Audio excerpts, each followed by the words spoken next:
Hi, today's December 7th, 2017, 226 days without Morgan. The day started out, very well. Another good day. It kind of took a little bit of a turn this evening when I was speaking to someone who was not happy about some of the things that I said in a video. And I know that's their own issues and shortcomings they have to deal with. But it did upset me, and I got very angry. And during the conversation, I had said, at least you don't have guilt of not checking on your son before going to bed. And it hit me hard. It's guilt that I have. It's guilt that I have had. It's guilt that I'm sure I will have for a while. So I am his mom. However, that will happen. I know. So I'll work through it when the time is to work through it, and I can let it go as it's not my fault.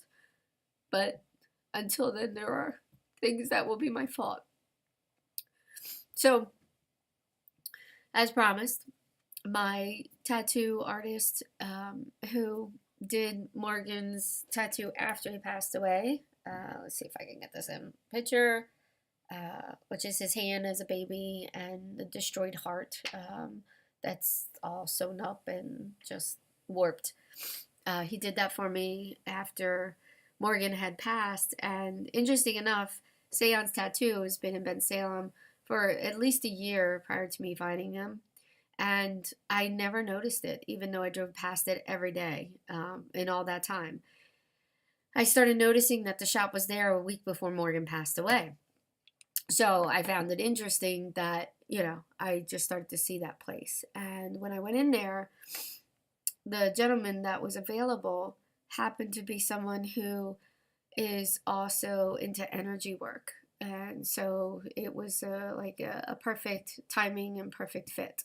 So Buzz did my tattoo last night for free to help me honor Morgan. So, yeah. It's on my arm. And it says my best friend would have to be my mom.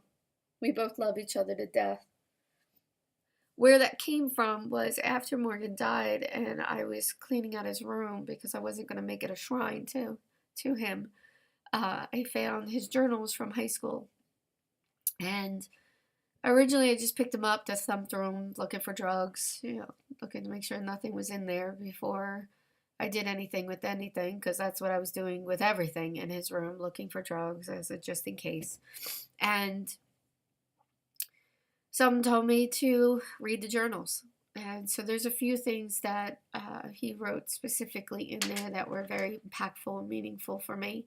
But this one specifically was something he called rough draft. It says, I believe that a best friend should be loyal no matter what. They won't tell anyone what you say. A best friend will listen to whatever you have to say, even if it's something bad for you. Even if you get into a fight, you will work it out, even if it is a deep reason why you got into the fight. My best friend would have to be my mom, because we both love each other to death. We would both take a bullet for each other.